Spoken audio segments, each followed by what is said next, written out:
The Battle of Fort Book, written by PinkamenaPiePrincess. Private Cadence seemed not to hear the orders that Captain Smartypants had given her. Of course, this wasn't unusual. Private Cadence was a great soldier, but for some reason, I had to translate all the orders the captain gave her.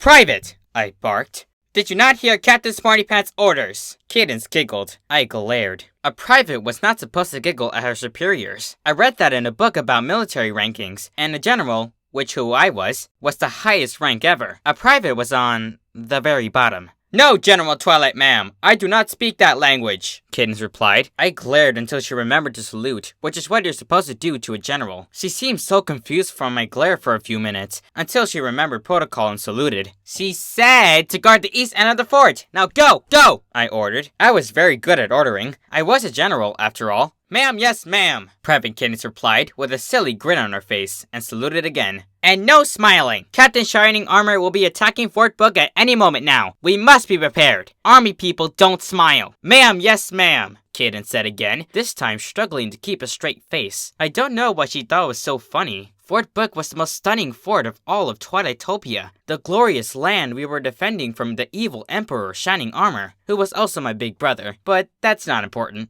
Fort Book was big. It was at least 100 feet tall and 100 feet wide. It was made to look like it was made out of books, but actually, it was made out of rocks, so the evil invaders wouldn't get in. It had another rock wall protecting it, and a moat. Because moats are cool. It was the most beautiful fort in the world, though right now it was raining, so the fort wasn't as comfortable as it was when it wasn't raining. When it wasn't raining, it was sunny, and the sun made the rocks look like gemstones. They sparkled so much. Now, about my big brother. He was the captain of a huge army, and he was going to come and take Fort Book and soon Twilightopia all for himself. He was evil and greedy, and it was my job as honorable general to defend Fort Book against his forces. He was an army captain for the Land of Armor, which was right next to Twilightopia, and was always trying to get the part of our country for himself, which is apparently what countries do who aren't friends. Or allies as my books call them, try to do. He does it a lot, which is why Fort Book has to be the best possible fort ever, so he and his allies cannot get in. Captain Smartypants tapped me on the shoulder, snapping me out of my thinking about my big brother. "General, I think that might be them heading over the hills right now," my quiet captain told me. "In fact, I think it is them. They're heading right for us. We have to be 100% prepared. Get your men to the west wall and defend that side. I'm going to the east wall," I ordered Smartypants. She saluted and didn't laugh, which is why she is captain, and Cadence is still a private. "All soldiers to their battle stations," I ordered, which I was very good at it, of course. "We have an enemy upon us." Captain Smartypants saluted again as she took her position and began ordering her men around. I went to where Private Cadence was standing and cleared my throat to get her attention. "Captain Smartypants spotted Captain Armor, and we must be prepared. Load the cannons," I ordered her. She obeyed, though I thought I saw a smile, which of course was not allowed. "No smiling," I said. Cadence saluted and forced herself into a straight face. "Sometimes I don't know how you got out of boot camp with all that smiling you do," I said. "Because I'm a good soldier anyway, ma'am," she replied. "Then man your battle station and stop all the talking, you silly nincompoop." Nincompoop was one of my favorite insults. Shining Armor came to the front gate. "I'm here, General Twilight," he said, challenging me.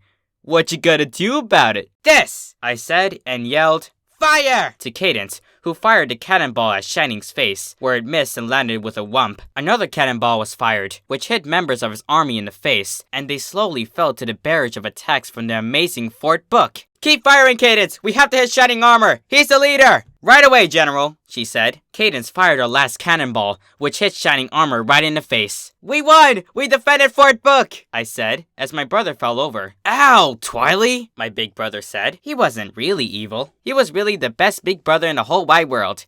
And he said, "Ugh, for a pillow, that hurt." I giggled. The real Fort Book was really just a pile of books with a sheet over it, and pillows surrounding it as a wall. But it was still the best fort ever. "Blame Cadence! She's the one who threw it," I said, and collapsed into giggles. "I guess I could smile now, right?" said Cadence, the best falsetter ever. "Got you good there, Shining." Shining smiled. That weird smile he always does around Cadence. I don't know why he does it. I think it's one of those, quote-unquote, almost grown-up things that happen sometimes. "Yeah, you did," he said, and then smirked. Then he broke into hysterics like me. And then so did Cadence. And even though it was a rainy, yucky day in Canterlot, it was a super fun day in our books. Even Smartypants giggled a little, and she's normally pretty quiet.